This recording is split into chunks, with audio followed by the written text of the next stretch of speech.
जय हिंद दोस्तों। मैं निकेत कुमार इजी वे के यूट्यूब चैनल पे आपका स्वागत करता हूँ। कैसे हैं आप लोग? उम्मीद करता हूँ बढ़िया होंगे, सारी चीज़ें अच्छी चल रही होंगी। अगर कुछ दिक्कतें भी होंगी तो वो आगे चल के धीरे धीरे सही हो जाएंगी। ठीक है। तो अभी हम लोग क्या करने वाले कि एक रीजनिंग की प्रैक्टिस सीरीज स्टार्ट करने वाले हैं। और इस प्रैक्टिस सीरीज के थ्रू जितने भी मैं क्वेश्चंस आपको कराऊंगा अभी या जो आगे लेके आऊंगा वह सारे क्वेश्चंस है ना किसी ना किसी गवर्नमेंट एग्जाम में आए हुए हैं। ठीक है। तो इन क्वेश्चंस के थ्रू जितने भी कॉन्सेप्ट्स हैं और हमें एग्जाम में इनको कैसे सॉल्व करना है ये सारी चीजें सीखेंगे। ठीक है। तो देखते हैं अपना पहला क्वेश्चन क्या है। पहला क्वेश्चन ये कह रहा है कि यदि प्रॉपर्टी को 133 के रूप में और ई स्टेट को 70 के रूप में कुटवत किया जाता है तो डेवलपमेंट को किस रूप में कुटवत किया जाएगा। कुटवत करने का मतलब क्या होता है कि लिखा जाता है।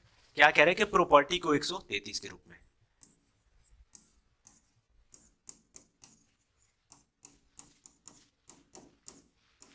प्रॉपर्टी को 133 के रूप में। तो जब भी आप अल्फाबेट वाले क्वेश्चन देखते हैं तो सबसे पहले आपके दिमाग में क्या आना चाहिए, तो अल्फाबेट का जो भी नंबर है सबसे पहले वो आपके दिमाग में आना चाहिए। ठीक है। तो जैसे ये क्या होता है, हमें पता है कि पी 16वें प्लेस पे आता है, आर 18वें प्लेस पे आता है, ओ 15वें प्लेस पे आता है, पी 16वें प्लेस पे आता है, ई 5वें प्लेस पे आता है, फिर आर 18वें प्लेस पे आता है, टी 20वें प्लेस पे आता है और वाई 25वें प्लेस पे आता है। ठीक है। तो अब इन नंबर्स को आपको यूज करते हुए 133 तक पहुंचना है। जो भी ये नंबर्स हैं इनको यूज करके 133 तक पहुंचना है। तो आप सोचिए कि कैसे पहुंचेंगे। आप इनको मल्टीप्लाई करके पहुंच सकते हैं, नहीं पहुंच सकते हैं। डिवाइड करके पहुंच सकते हैं, नहीं पहुंच सकते हैं। घटा के पहुंच सकते हैं, सब्ट्रैक्शन के थ्रू नहीं पहुंच सकते। अपने पास क्या बचा, एक सम, ऐड। जोड़ के आप चेक करें कि हाँ जोड़ करके आप पहुंच सकते हैं कि नहीं पहुंच सकते। तो चलिए आइए जोड़ते हैं, देखते हैं क्या होता है। 20 और 25 45, 45 और 18 63, 63 और 5 68, 68 और 16 84, 84 और 15 99, 99 और 18 117, 117 और 16 133। तो आप क्या देख रहे हैं, जब भी इनको आप जोड़ रहे हैं तो जोड़ के साथ आप 133 पे पहुंच जा रहे हैं। तो जो लॉजिक है, लॉजिक पकड़ा गया है। वैसे ही आप डेवलपमेंट को देखिए क्या आता है। जैसे डेवलपमेंट में डी का होता है, डी चौथे प्लेस पे आता है, ई 5वें प्लेस पे आता है, भी 22वें प्लेस पे आता है, ई 5वें प्लेस पे आता है, एल 12वें प्लेस पे आता है, ओ 15वें प्लेस पे आता है, पी 16वें प्लेस पे आता है, एम 13वें प्लेस पे आता है, ई 5वें प्लेस पे आता है, एन 14वें प्लेस पे आता है और टी 20वें प्लेस पे आता है। यही है। तो आप एक बार सबको ऐड कीजिए, देखिए क्या आता है।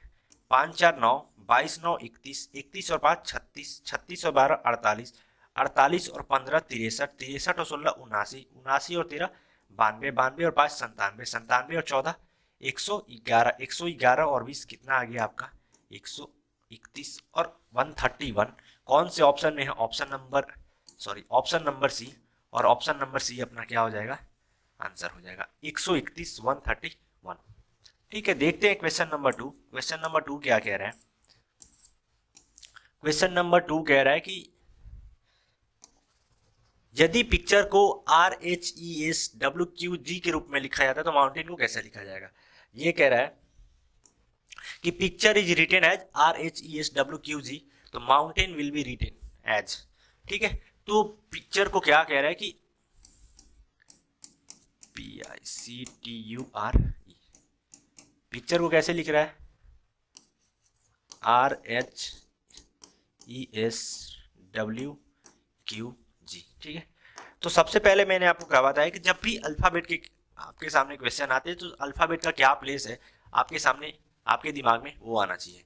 जैसे P 16वें प्लेस पे आता है, I 9वें प्लेस पे आता है, C 3रे प्लेस पे आता है, T 20वें प्लेस पे आता है, U 21वें प्लेस पे आता है, R 18वें प्लेस पे आता है और E 5वें प्लेस पे आता है। मैंने अल्फाबेट का प्लेस लिख दिया।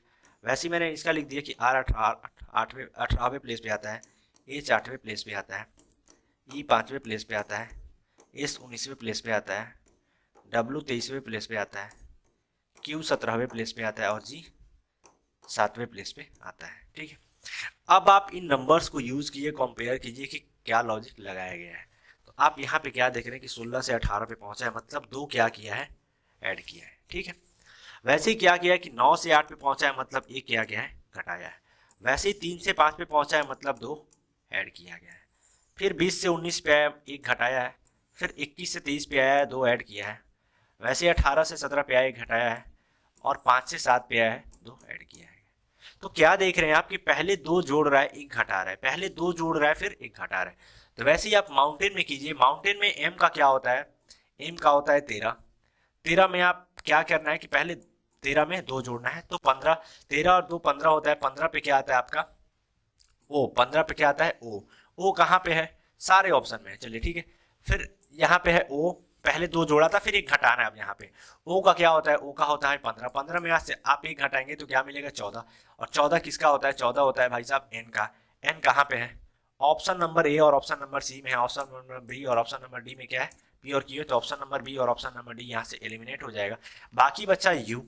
अब इस बार क्या करना है, इस बार हमें 2 जोड़ना है। तो यू का क्या होता है, यू का होता है 21। 21 में आप 2 ऐड करेंगे तो क्या मिलेगा 23। और 23 का किसका होता है, डब्ल्यू का होता है। ठीक है, तो डब्ल्यू कौन से ऑप्शन में मिल रहा है, ऑप्शन नंबर ए में, यहाँ पे डब्ल्यू। तो कौन सा ऑप्शन हो जाएगा, option number A. Option number A answer हो जाएगा। देखते हैं क्वेश्चन नंबर 3। क्वेश्चन नंबर 3 क्या कह रहा है कि उस विकल्प का चयन कीजिए जो तीसरे पद से उसी प्रकार से संबंधित है जैसे दूसरा पद पहले पद से संबंधित है। आपके सामने 2 ये वर्ड्स दिए गए हैं, ठीक है। इस जैसे इन दोनों का लॉजिकल रिलेशन है, वैसे ही के एल एन के साथ क्या रिलेशन आएगा इसी लॉजिक में, वही हमें बताना है। पहला पद दूसरे पद से संबंधित है, पहला टर्म जो दूसरे टर्म से संबंधित है, वैसे ही ये वाला जो टर्म है तीसरा वो चौथे के साथ कैसे होगा, वही हमें बताना है। तो क्या बोल रहे हैं, सी डी एफ। ठीक है, C D F. C D F को जी एच जे, यही लिख रहा है। सी डी एफ को क्या लिख रहा है, जी एच जे। तो सी का क्या होता है, सी होता है का होता है 3। डी का क्या होता है, डी का होता है 4 और एफ का होता है 6। वैसे यहाँ पे जी का क्या होता है, जी का होता है 7, एच का होता है 8 और जी का क्या होता है 10। तो आप क्या देख रहे हैं यहाँ से कि 3 से 7 पे पहुंचा है, तो 3 से 7 पे पहुंचने के लिए क्या किया गया, 4 ऐड किया है। वैसे ही 4 से कितना पे पहुंचा है, 8 पे पहुंचा है, तो यहाँ पे भी कितना ऐड किया है, 4 ऐड किया है। अब 6 से कितने पे पहुंचा है, 10 पे पहुंचा है, तो यहाँ पे भी क्या किया है, 4 ऐड कर रहा है। मतलब सब में क्या कर रहा है, 4 ऐड करते जा रहे हैं। तो वैसे ही आप एक नजर ऑप्शंस पे डालेंगे, क्वेश्चन के साथ साथ आपको ऑप्शंस पे भी नजर डालने होते हैं। ठीक है, तो आप क्या देख रहे हैं कि ऑप्शंस वाला, ऑप्शंस में चारों ऑप्शंस में ये जो लास्ट वाला लेटर है सबका क्या है, वो अलग अलग है। तो इस क्वेश्चन को हम लोग इजिली से इस क्वेश्चन को ऑप्शन के थ्रू कर सकते हैं। तो एन का क्या होता है, एन का होता है 14। अगर आप 14 में 4 ऐड करेंगे तो आपको क्या मिलेगा, 18। और 18 किसका होता है भाई साहब, 18 होता है आर का। और एक ही ऑप्शन में है, option number B. Option number B हमारा आंसर हो जाएगा। देखते हैं क्वेश्चन नंबर 4।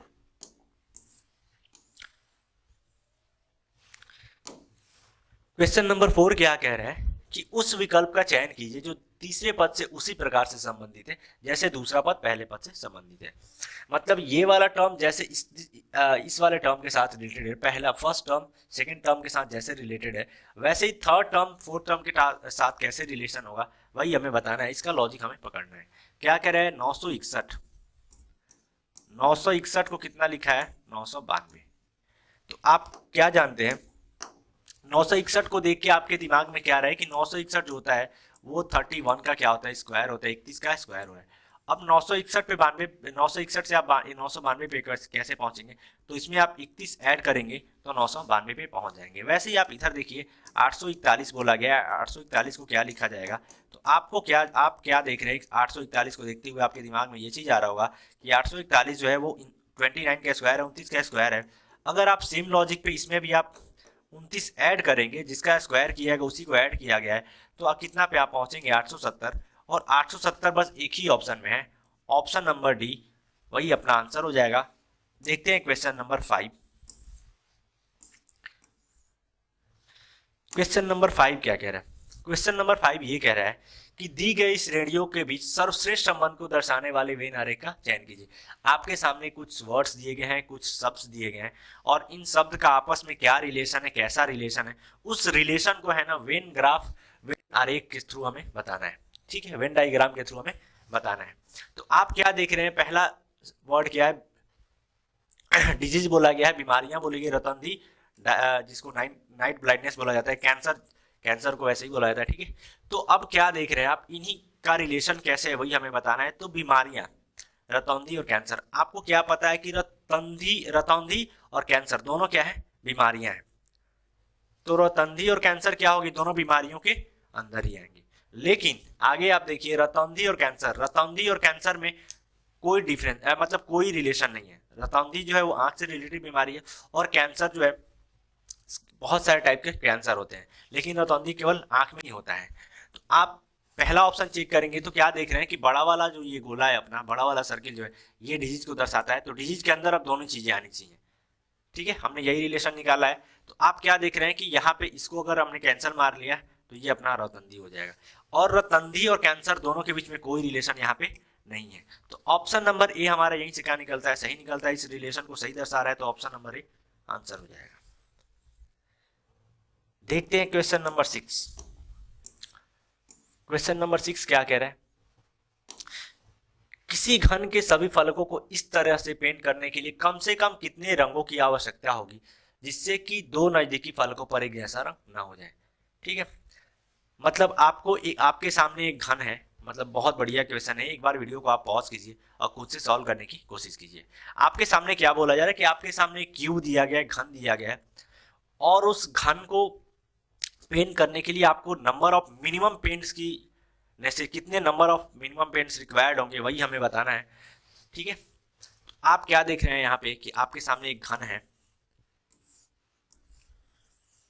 ठीक है, ये एक घन हो गया, और इस घन को आपको इस तरीके से पेंट करना है ताकि जब भी आप दो फलक को पकड़े, दो फेसेस को आप एक साथ पकड़े, तो दोनों का कलर क्या होना चाहिए, अलग अलग होना चाहिए। ठीक है, अगर मैक्सिमम नंबर पूछता है यहाँ से तो हम क्या करते, जो भी 6 फेसेस हैं, जो भी 6 अलग अलग सतहें हैं, फलक हैं, उनको क्या करते, अलग अलग कलर से पेंट कर देते, तो मैक्सिमम नंबर में पता चल जाता। लेकिन हमें मिनिमम पूछ रहा है। आप क्या जानते हैं कि मिनिमम फेसेस कहाँ पे सबसे अधिक टच होती है, तो वो ये कॉर्नर पे। कितने फेसेस टच होती है, तो 3। अगर हम तीनों को अलग अलग से पेंट कर देंगे, इन तीनों फेसेस को, तो क्या होगा कि जब भी आप पकड़ेंगे किसी दो फलक को, जैसे ये आपका हो गया फलक नंबर 1, फेस नंबर 1, ये फेस नंबर 2, और ये जो साइड वाला है फेस नंबर 3। अगर आप 1 3 को पकड़ेंगे, और तीनों को मैंने अलग अलग से पेंट कर दिया, जब आप 1 3 को पकड़ेंगे तो दोनों का कलर अलग होगा, वैसे ही आप 1 2 को पकड़ेंगे तो अलग होगा, वैसे ही सारे फलक को करेंगे। ठीक है, तो मिनिमम नंबर ऑफ कलर्स कितने हो जाएंगे, वो 3 हो जाएंगे, जिनकी हमें रिक्वायरमेंट है क्या करने के लिए, पेंट करने के लिए। तो क्वेश्चन नंबर 7 पे देखते हैं। क्वेश्चन नंबर 7 क्या कह रहा है, क्वेश्चन नंबर 7 देखिए आप, ये कह रहा है कि निम्नलिखित 4 अक्षर समूह किसी प्रकार से एक निम्नलिखित 4 अक्षर समूह में से 3, यहाँ पे 3 छूट गया है, 3 किसी प्रकार से एक समान है और एक असमान है। असमान अक्षर समूह का चयन करना है। आपके सामने जब भी इस टाइप का क्वेश्चन आएगा तो आपको क्या करना है, 4 में से 3 ऑप्शन को चूज करना है। ठीक है, और उसी को देखना है। तो आपके सामने दो ही कंडीशन आएगा। जब आप 4 में से 3 को चेक करेंगे तो आपके सामने 2 ही कंडीशन आएंगी। क्या आएंगी, तो 3 में से तीनों एक जैसे मिलेंगे या 3 में से 2 एक जैसे मिलेंगे, और जो एक अलग मिलेगा वही अपना आंसर हो जाएगा। अगर तीनों में से तीनों एक जैसे मिलते तो जिनको हमने नहीं चेक किया है वो आंसर हो जाएगा। तो चलिए चेक करते हैं। क्या P का होता है 16, अल्फाबेट वाला क्वेश्चन है तो अल्फाबेट का प्लेस मैं लिख दे रहा हूँ। K का होता है 11, वैसे L का होता है 12, और Q का होता है 17। वैसे H का होता है 8 और S का होता है 19। ठीक है, आप जैसे ही देख रहे हैं तो आपके दिमाग में क्या आ रहा है कि 16 का होता है दोनों को ऐड करेंगे 27, दोनों को ऐड करेंगे 29, दोनों को ऐड करेंगे 27। आप क्या देख रहे हैं कि जो आपका ऑप्शन नंबर बी है यहीं से थोड़ा डिफरेंट मिल जाता है 29, तो ऑप्शन नंबर बी यहीं से आंसर हो जाता है। लेकिन आपको एग्जाम में बिल्कुल इस तरीके से नहीं करना था। जिनको थोड़ा सा कॉन्सेप्ट पता होता है कोडिंग डिकोडिंग का वो क्या करते हैं, उनको पता होता है अल्फा न्यूमेरिक जो सीरीज है उसका कॉन्सेप्ट जिनको पता होता है तो वो क्या करते हैं, उनको पता है कि पी का जो अपोजिट है वो 11 होता है, वैसे एच का अपोजिट क्या होता है 19 होता है, वैसे सी का अपोजिट क्या होता है 1 होता है। ठीक है, तो वो क्या करते हैं, अब बी देखते हैं तो एल का अपोजिट क्या होता है ओ होता है, लेकिन यहाँ पे क्वेश्चन में क्या दिया गया है कि क्यू, तो ऑप्शन नंबर बी जो है यही अपना डिफरेंस निकल रहा था और यही आंसर हो जाता। वो बिल्कुल पेन और पेपर भी यूज नहीं करते। ठीक है, देखते हैं क्वेश्चन नंबर 8। क्वेश्चन नंबर 8 क्या कह रहा है कि निम्नलिखित 4 अक्षर समूहों में से 3 समूह किसी प्रकार से एक समान है और एक विकल्प असमान है, असमान विकल्प का चयन करना है। आपके सामने फिर जो 4 ऑप्शंस दिए गए 4 में से क्या है 3 एक जैसे हैं और एक अलग है।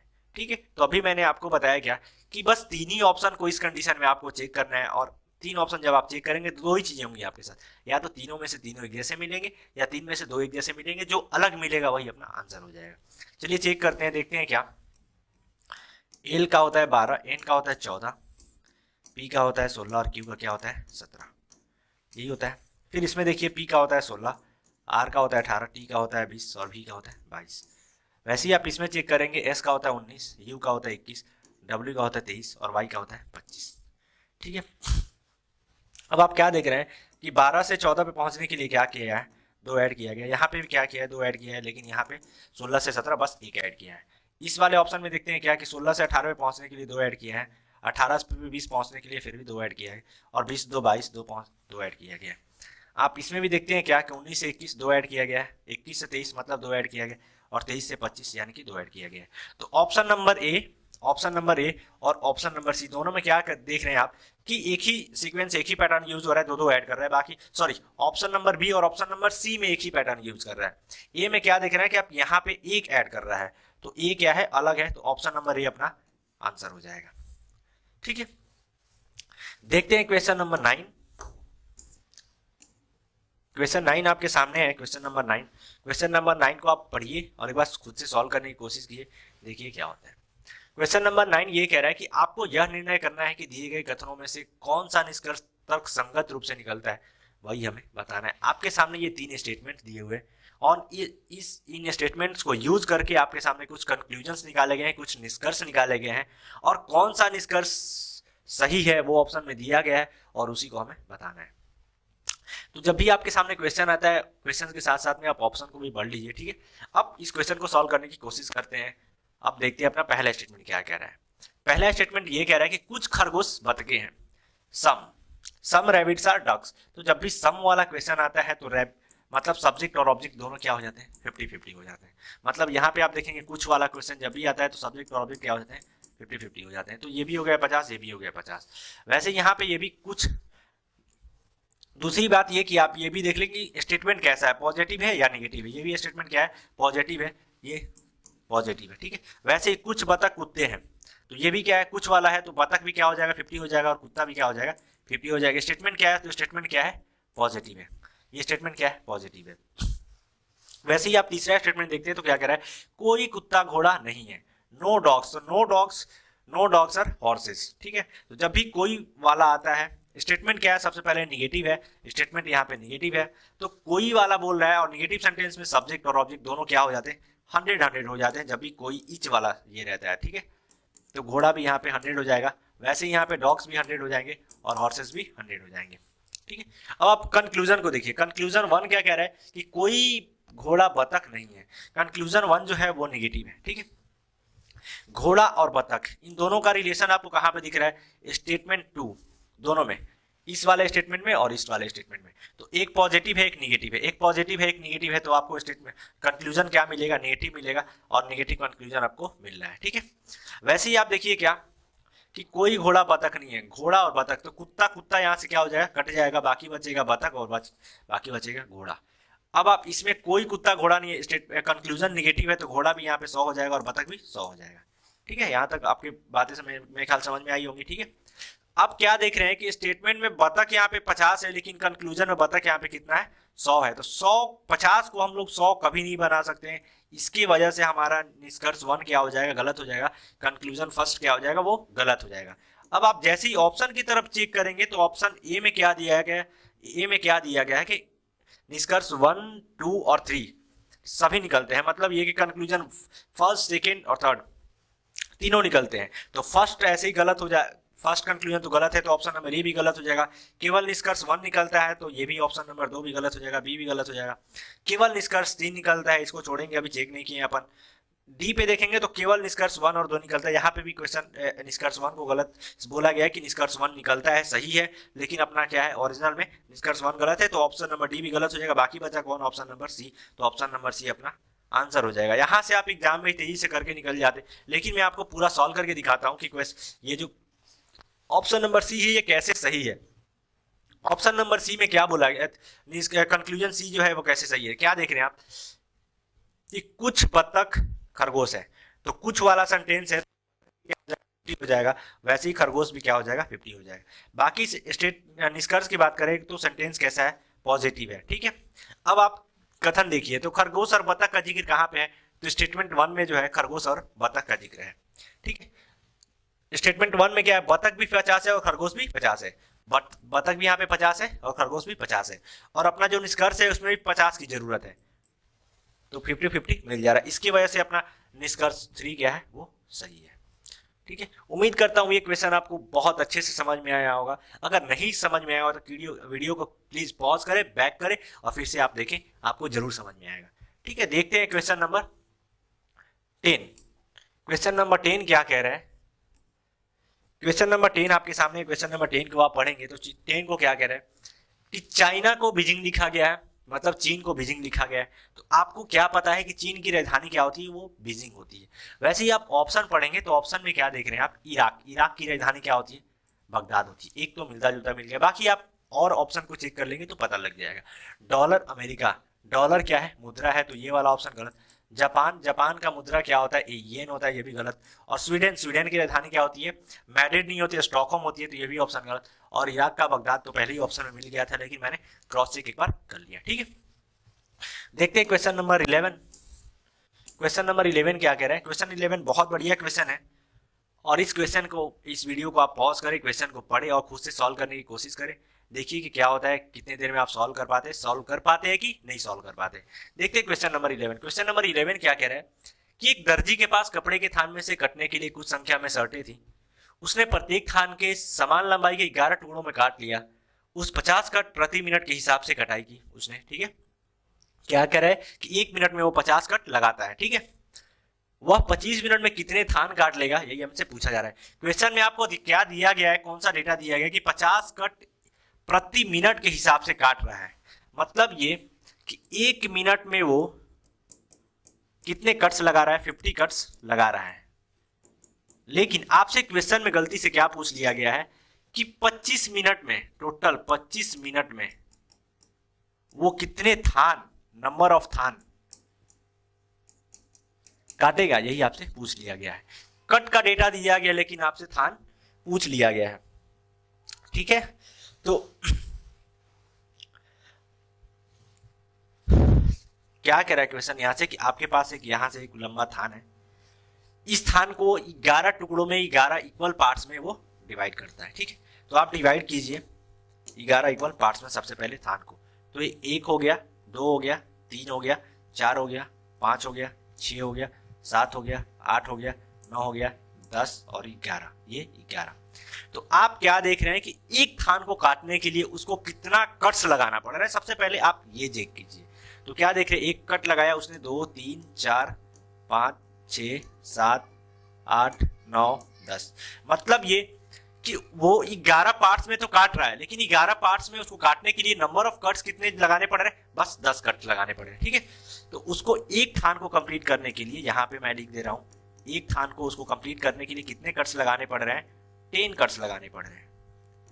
ठीक है, अब आप क्या देख रहे हैं कि अगर वही 10 कट्स लगा रहा है तो 10 कट्स इक्वल टू कितना थान हो गया, एक थान हो गया।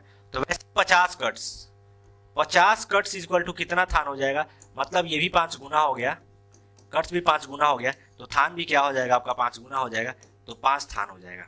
ठीक है, 50 कट्स इक्वल टू कितना थान हो जाएगा, 5 थान हो जाएगा। ये 50 कट्स कितने मिनट में लगा रहा है, क्वेश्चन में कह रहा है 1 मिनट में लगा रहा है, जैसे यहाँ पे क्या दिया गया है। ठीक है, 1 मिनट में 50 कट्स लगा रहा है, तो उसको, और ये 50 कट कितने थान के विरुद्ध, कितने थान के इक्वल है, कितने थान के इक्वल है, 5 थान के इक्वल है। तो वैसे ही 25 मिनट में, मतलब टाइम भी क्या हो जा रहा है, वो 25 गुना हो जा रहा है। ठीक है, तो वैसे ही थान भी क्या हो जाएगा, 25 गुना हो जाएगा। तो 25 में आप 5 से मल्टीप्लाई करेंगे तो 125 थान वो क्या करेगा, काटेगा। कौन से ऑप्शन में है, ऑप्शन नंबर बी, और ऑप्शन नंबर बी अपना आंसर हो जाएगा। उम्मीद करता हूं ये क्वेश्चन आपको बहुत अच्छे तरीके से समझ में आया होगा। अगर नहीं समझ में आया तो कृपया वीडियो को पॉज करें और खुद से फिर से देखें, आपको जरूर समझ में आएगा। ठीक है, देखते हैं क्वेश्चन नंबर 12। क्वेश्चन नंबर 12 क्या कह रहा है, क्वेश्चन नंबर 12 ये कह रहा है कि निम्नलिखित आकृति को बनाने के लिए कम से कम कितनी सीधी रेखाओं की जरूरत होगी। आपके सामने एक फिगर दिया गया है और फिगर को बनाने के लिए, ठीक है, ड्रॉ करने के लिए नंबर ऑफ स्ट्रेट लाइन कितनी रिक्वायर्स होंगी, यही हमें बताना है। ठीक है, तो आप क्या देखेंगे, आप क्या देख रहे हैं इस फिगर को देखते हुए कि ये एक साइड वाला ये जो फिगर है वैसे ही दूसरा साइड वाला फिगर सेम है और दोनों को आपस में क्या किया है, बस चिपका दिया है, ऐड कर दिया गया है। ठीक है, अब आप क्या देख रहे हैं कि यहां से एक लाइन स्टार्ट हो रही है इस फिगर में, तो यहां से यहां तक ये पूरी एक स्ट्रेट लाइन हो गई, कंप्लीट हो गई। तो वैसे ही कितने लाइंस की रिक्वायरमेंट है वही हमें बताना है इस फिगर को कंप्लीट करने के लिए। तो क्या देख रहे हैं आप, यहां से यहां एक लाइन, यहां से यहां एक दो लाइन। ठीक है, वैसे ही आप ऐसे क्रॉस पलटेंगे तो यहां से भी फिर सेम ऐसे ही दो गुना मिलेगा, दो लाइन। तो टोटल कितनी हो गई, 4, यहां तक 4 लाइन्स हो गई। वैसे ही आप ऐसे देखेंगे तो एक यहां से एक यहां से, तो 4 2 6, एक यहां से और एक यहां से, 6 2 8। ठीक है, अब आप क्या देख रहे हैं, 8 और बीच वाला हमने काउंट नहीं किया, एक 9। ठीक है, वैसे ही आप ऊपर में देखेंगे तो एक ये और एक ये, 2 9 2 11 और नीचे में भी सेम 2 13। ठीक है, तो टोटल कितनी लाइंस की रिक्वायरमेंट है, 13। कौन से ऑप्शन में है, ऑप्शन नंबर बी, और ऑप्शन नंबर बी अपना आंसर हो जाएगा। आप अच्छे से चेक करेंगे, आप अच्छे से काउंट करेंगे तो आपको दिख जाएगा। देखते हैं क्वेश्चन नंबर 13। क्वेश्चन नंबर 13 क्या कह रहा है, क्वेश्चन नंबर 13 ये कह रहा है कि निम्नलिखित श्रृंखला में आने वाली अगली संख्या का चयन कीजिए। आपके सामने एक सीरीज दिया गया है, तो select the next number in the following series, जो भी अगला नंबर आएगा उसी को हमें बताना है। ठीक है, तो आप पैटर्न को चेक कीजिए। आप क्या देख रहे हैं कि 6 से 9 पे पहुंचा है तो मतलब 3 ऐड किया गया, फिर 6 से 11 पे पहुंचा है मतलब 5 ऐड किया गया, फिर 11 से 18 पे पहुंचा है मतलब 7 ऐड कर रहा है, मतलब दो दो बढ़ा के ऐड करते जा रहा है। तो यहाँ पे 9 ऐड करेगा, 11 ऐड करेगा, फिर 13 ऐड करेगा, फिर 15 ऐड करेगा, फिर यहाँ पे फाइनली क्या ऐड करेगा, 17 ऐड करेगा। तो आप 66 में 17 ऐड करेंगे तो आपको क्या मिलेगा, 83, और 83 बस एक ही ऑप्शन में है, ऑप्शन नंबर सी, वही अपना आंसर हो जाएगा। देखते हैं क्वेश्चन नंबर 14। क्वेश्चन नंबर 14 क्या कह रहा है, क्वेश्चन नंबर 14 ये कह रहा है कि निम्नलिखित शब्दों को एक तार्किक एवं अर्थपूर्ण क्रम में व्यवस्थित कीजिए। आपके सामने 5 वर्ड्स दिए गए हैं, 5 शब्द दिए गए हैं। इन पांचों शब्द को एक लॉजिकल टर्म, एक लॉजिकल सीक्वेंस में क्या कह रहा है, अरेंज करना है। ठीक है, कि ताकि एक परफेक्ट लॉजिक निकले। इन पांचों शब्द को आपको एक अच्छे तरीके से सजाना है ताकि एक अर्थ निकले उसका सही। ठीक है, तो आप जैसे ऑप्शंस पे एक नजर डालते हैं तो ऑप्शन में आप क्या देख रहे हैं, ये जो लास्ट वाला शब्द है, लास्ट वाले शब्द का जो नंबर है वो सबका क्या है, सेम है। अब आप शब्द को देखिए, इधर विश्व है, सब देश है, शहर है, महाद्वीप है और राज्य है।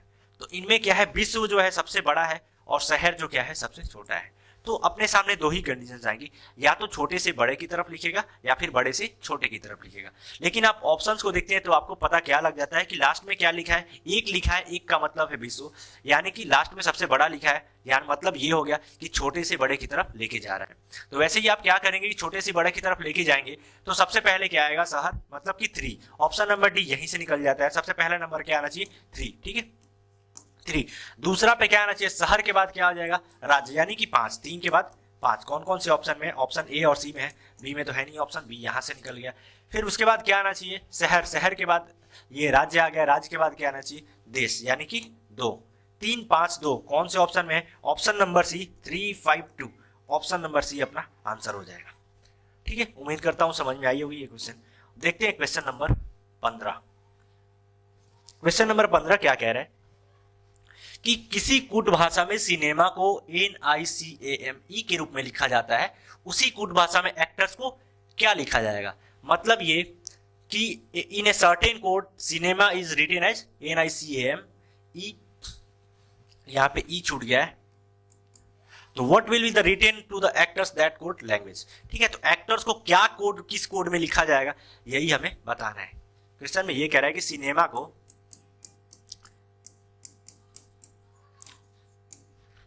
क्या कोड में लिखा जा रहा है, NICAME, इसी कोड में लिखा जा रहा है। तो आप क्या देख रहे हैं, आप देखेंगे तो आपको खुद ही से दिख जाएगा क्या कि यहाँ पे क्रॉस पैटर्न यूज कर रहा है, एन को यहाँ लेके आ रहा है और इसको यहाँ लेके आ रहा है, इसको यहाँ लेके आ रहा है। वैसे क्या किया, ए को यहाँ लेके आया है, ई को यहाँ लेके आया है और एम को यहाँ लेके आया है। ठीक है, ये चीज आपको दिख गई। वैसे ही आप यहाँ पे एक्टर्स में करेंगे। ठीक है, आप ऑप्शन पे जैसे ही नजर डालेंगे तो आपको क्या दिखेगा कि ऑप्शन के जो लास्ट वाले लेटर हैं वो सारे ऑप्शन से क्या है, अलग है। अगर हम लास्ट वाला लेटर पता कर लेते हैं तो आंसर हमारे इजीली मिल जाएगा। ठीक है, तो आप पता कीजिए कि लास्ट में क्या है, कि जो लास्ट में कौन सा लेटर आ रहा है, यहाँ यही जो पीछे से तीसरा वाला है, जो पीछे से थर्ड है वही पहले आ रहा है। तो पीछे से थर्ड कौन सा है, ओ है, तो ओ क्या आएगा, सबसे लास्ट में आएगा। ओ कौन से ऑप्शन में है, ऑप्शन नंबर डी में है, और यही अपना आंसर हो जाएगा। देखते हैं क्वेश्चन नंबर 15, उम्मीद करता हूं आपको अच्छे समझ में आया होगा। और देखते हैं question number 15, sorry question number 16। Question number 16 क्या कह रहा है, क्वेश्चन नंबर 16 ये कह रहा है कि नीचे दी गई आकृति श्रृंखला में आने वाली अगली आकृति का चयन कीजिए। आपके सामने एक फिगर दिया है, फिगर का सीरीज दिया गया है, और इस सीरीज में अगला फिगर कौन सा आएगा वही हमें बताना है। आप क्वेश्चन को ध्यान से देखेंगे, क्वेश्चन के फिगर को ध्यान से देखेंगे तो आपको कुछ चीजें नजर आएंगी। आप क्या देख रहे हैं कि यहाँ पे इस फिगर को ड्रॉ करने के लिए नंबर ऑफ लाइंस कितने यूज किए गए हैं, तो 2, 1 और 2। यहाँ पे 2 लाइंस यूज किए गए हैं। यहाँ पे इस फिगर को ड्रॉ करने के लिए, इस फिगर को बनाने के लिए कितने लाइंस यूज किए गए हैं, 3 यूज किए गए हैं। यहाँ पे कितने यूज किए गए हैं, 1 2 3 4, यहाँ पे 4। तो इस वाले में कितना हो जाएगा, 5। अपना अगला फिगर आएगा उसमें नंबर ऑफ 5 लाइंस की रिक्वायरमेंट होगी ड्रॉ करने के लिए, बनाने के लिए। ठीक है, तो आप क्या देख रहे हैं, ऑप्शन नंबर ए में सर्कल है, इसमें तो नंबर ऑफ लाइंस यूज ही नहीं किया गया, इसमें 4 लाइन का यूज किया गया। इसमें आप काउंट करेंगे सी में, 1 2 3 4 5, इसमें कितना आ जा रहा है, 5। तो ऑप्शन नंबर सी अपना आंसर हो जाएगा। ठीक है, देखते हैं क्वेश्चन नंबर 17। क्वेश्चन नंबर 17 क्या कह रहा है, क्वेश्चन नंबर 17 ये कह रहा है कि उस विकल्प का चयन करें जो रिक्त स्थान भरेगा और दी गई श्रृंखला को पूरा करेगा। आपके सामने एक सीरीज दी गई है और इस सीरीज में अगला नंबर कौन सा आएगा वही हमें सिलेक्ट करना है कि कौन सा नंबर आएगा, जो ब्लैंक प्लेस है उस पर कौन सा नंबर आएगा। आपके सामने ये सीरीज दिया गया है नीचे, आप देखिए कि कैसे हमें सीरीज में कौन सा लॉजिक यूज किया गया है। अब क्या किया है कि 180 पे 2, 180 से 182 से क्या है, 180 पे आया, मतलब 182 से कितना पे आया, 180 पे आया। तो इसमें से 2 सब्ट्रैक्ट किया है, 2 घटाया है। वैसे ही क्या किया कि 180 से 198 पे गया, मतलब 180 से 198 पे गया, मतलब 18 ऐड किया गया है। यहाँ पे 198 से 216, मतलब 198 से 216 पे गया गया है। तो यहाँ पे भी 18 ऐड किया गया, 18 ऐड किया गया है। यहाँ पे भी क्या किया गया, 216 216 से 234 पे गया गया, 234 पे किया गया है। तो यहाँ पे भी 18 ऐड किया गया, 18 ऐड करेगा। तो यहाँ पे भी अपने को क्या करेगा, नेक्स्ट वाले नंबर में 18 ऐड करना पड़ेगा। जब भी आप 234 में 18 ऐड करेंगे, 234 में आप 18 ऐड करेंगे तो आपको मिलेगा 252। और कौन सा ऑप्शन है, ऑप्शन नंबर डी, 252। यही आंसर हो जाएगा। अब जब 252 में आप फिर 18 ऐड करेंगे तो आपको क्या मिलेगा, 270, जो कि अपना लॉजिक बिल्कुल सही बैठ रहा है। ठीक है, देखते हैं क्वेश्चन नंबर 18।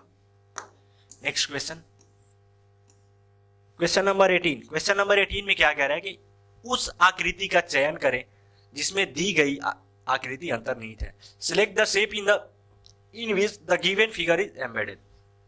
मतलब ये कि ये जो आपके सामने फिगर दिया गया है क्वेश्चन वाला, ये फिगर इन चारों ऑप्शंस में जो फिगर दिए गए उनमें से कौन से फिगर में है, प्रेजेंट है, वही हमें बताना है। ठीक है, तो सबसे पहले जब भी आप इस टाइप के क्वेश्चन सॉल्व करें तो आप एक बेस फिगर को पकड़ लें। क्या मैं एक बेस फिगर, जैसे मैंने इसमें इसको पकड़ लिया, यहाँ से जो अपना एक बेस फिगर है मैंने इसको पकड़ लिया, ये 5 टाइप में जो लिखा हुआ है उल्टा जी। तो जैसे ये वाला फिगर जिसमें दिखेगा सबसे पहले मैं उनको देखूंगा। इस वाले ऑप्शन में दिख रहा है क्या, यहाँ से यहाँ आया लेकिन ऐसे आ गया। इस वाले ऑप्शन ए में भी आपको नजर कहीं नहीं आ रहा है, ऑप्शन बी में भी कहीं नहीं नजर आ रहा है। ठीक है, यहाँ से तो ऐसे आया है लेकिन ऐसे भी आया है लेकिन ऐसे नहीं आया, तो ऑप्शन बी में भी नहीं। ऑप्शन सी में देखेंगे आप तो यहाँ से ऐसे ऐसे। ठीक है, बेस फिगर अपना मिल रहा है, बेस फिगर जैसे मिला तो आगे मैंने चेक कर लिया ये कंप्लीट तरीके से मिल रहा है, तो ऑप्शन नंबर सी आंसर हो जाएगा, ऑप्शन नंबर डी में है नहीं।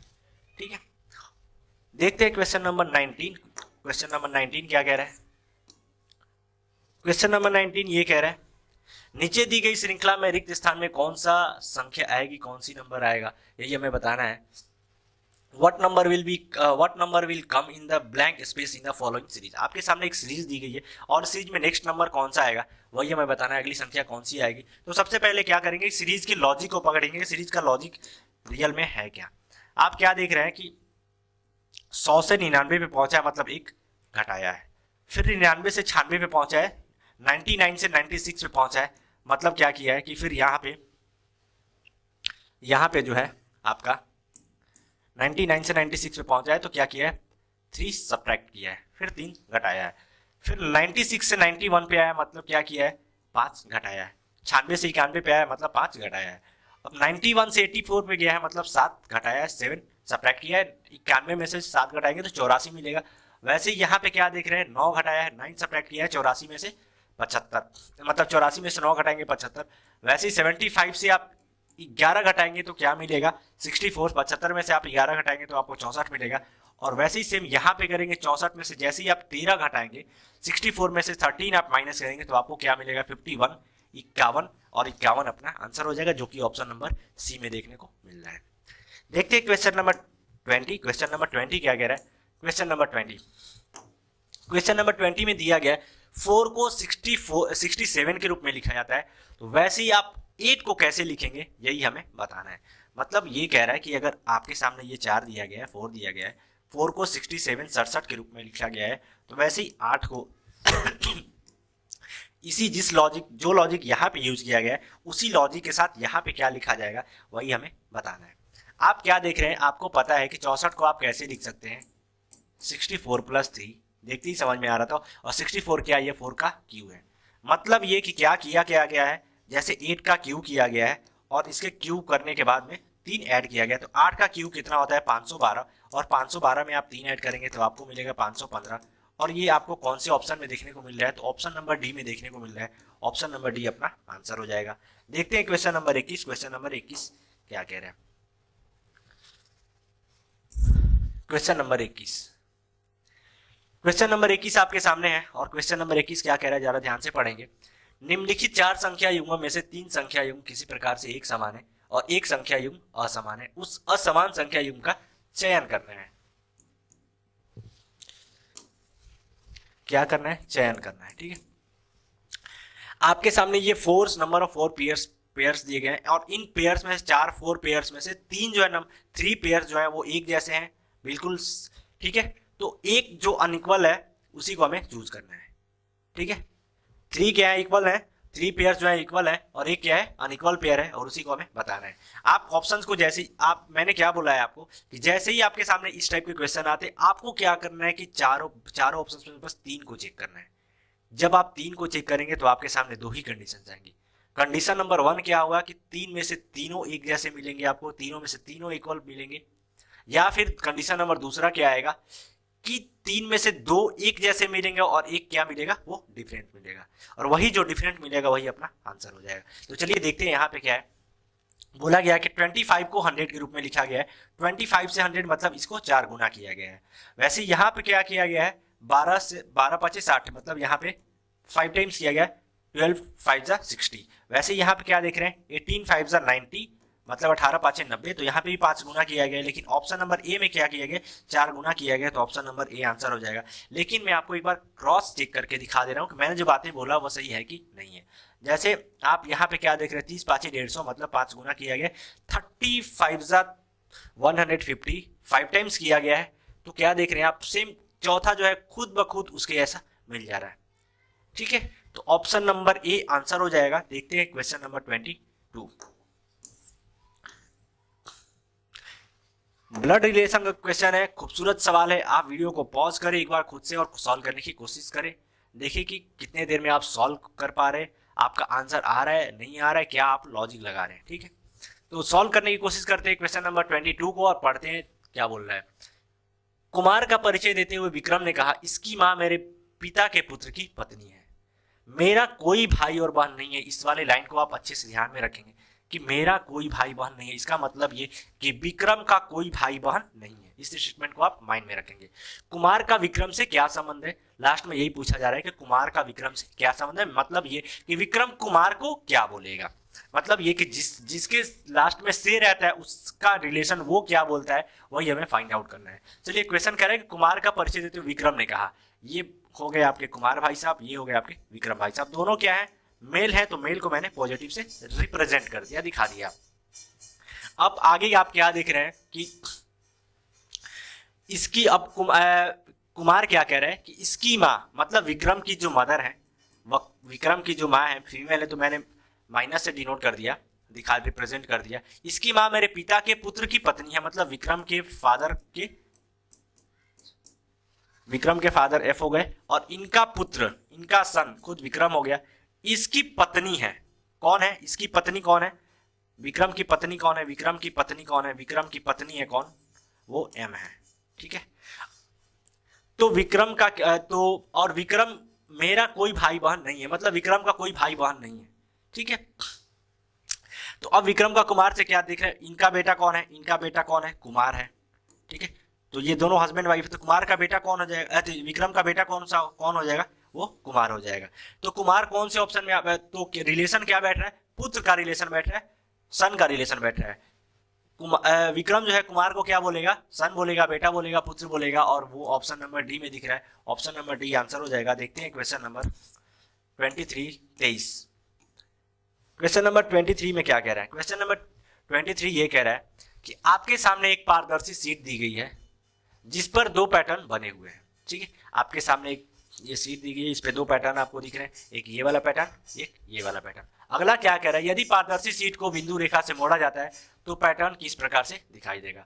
अगर ये जो फिगर है इसको आप ऐसे मोड़ेंगे, इस तरीके से फोल्ड करेंगे, तो कौन सा पैटर्न बनेगा यही हमें बताना है। जैसे ही आप ऑप्शन वाले फिगर में देख रहे हैं तो डॉट डॉट डॉट डॉट ऐसे दिया गया है, मतलब ये कि इसको इधर फोल्ड किया गया है। ठीक है, आपके सामने जब भी पेपर फोल्डिंग वाला क्वेश्चन है तो सबसे पहले आपको क्या देखना है कि जिस पार्ट को मोड़ा नहीं जाता है तो वो कांस्टेंट रहेगा। कांस्टेंट रहेगा मतलब जो मोड़ने के बाद में फिगर बनेगा अपना, उस फिगर में भी एज इट इज रहना चाहिए जैसे कि वो क्वेश्चन में दिया गया है। तो अपने सामने मतलब कांस्टेंट वाला पार्ट कौन है? कांस्टेंट वाला पार्ट ये है, इसलिए कि इसको मोड़ा जाता है। क्वेश्चन में आप देख रहे हैं। ठीक है, तो ये जैसे है वैसे ही रहेगा। अब आप दूसरी चीज क्या देख रहे हैं कि ये वाला फिगर जो है, ये वाला फिगर ये इससे क्या है? बड़ा है। तो जब बड़ा है तो साइड में कहीं ना कहीं थोड़ा थोड़ा बहुत पार्ट्स निकलेगा। ठीक है, अब उसके बाद आप एज्यूम कीजिए कि मोड़ने के बाद में आपको कैसा दिखाई देगा। जैसे ही आप मोड़ते हैं तो आप क्या देख रहे हैं? मोड़ने के बाद में आपको इस तरीके का फिगर, जब आप एज्यूम करेंगे आंख बंद करके तो आपको इस तरीके का फिगर दिखेगा। कौन से ऑप्शन में दिख रहा है? ऑप्शन नंबर डी में बिल्कुल कहीं पे भी नहीं निकल रहा है, बाकी ऑप्शन ए में भी नहीं निकल रहा है, ऑप्शन बी और ऑप्शन सी में निकल रहा है, लेकिन ऑप्शन सी में ये वाला जो पार्ट है ऐसे, ये वाला मिसिंग है, तो ऑप्शन नंबर सी भी गलत हो जाएगा। ऑप्शन नंबर बी अपना आंसर हो जाएगा, जो कि इसके तरह से दिख रहा है। ठीक है, देखते हैं क्वेश्चन नंबर 24। क्वेश्चन नंबर 24 क्या कह रहा है? क्वेश्चन नंबर 24 आपके सामने है और क्वेश्चन नंबर 24 क्या कह रहा है? जिस प्रकार मधुमेह का संबंध इंसुलिन से है उसी प्रकार एनीमिया का संबंध किससे होगा? यही हमें बताना है। जिस तरीके से डायबिटीज का रिलेशन इंसुलिन से है वैसे ही एनीमिया का रिलेशन कैसे होगा? ये चारों ऑप्शंस में से हार्मोन्स, आयरन, वाटर और ब्लड, इन चारों में से किसके साथ होगा? यही हमें बताना है। अब आप क्या देख रहे हैं कि आपको पता होगा, जैसे ही आप जीएस पढ़ते होंगे तो उसमें आपको मिला होगा कि इंसुलिन की कमी से क्या होता है? मधुमेह होता है। इंसुलिन की कमी से क्या होता है? डायबिटीज होता है। तो वैसी एनीमिया किसके कमी से होता है वो हमें बताना है। एनीमिया ब्लड की कमी से होता है, रक्त की कमी से एनीमिया रोग होता है। तो ऑप्शन नंबर डी अपना आंसर हो जाएगा। तो आज का सेशन समाप्त होता है यहीं पे। आपको ये सेशन कैसा लगा ये कमेंट करके जरूर बताएं। जो क्वेश्चन सॉल्व करने का जो तरीका था वो आपको अच्छा लगा या फिर कुछ प्रॉब्लम्स दिखे, सेशन फास्ट था या स्लो था, जो भी आपकी सजेशंस है वो हमें जरूर दें। और इसी उत्साह उमंग के साथ मिलते हैं अगली वीडियो में। तब तक के लिए धन्यवाद।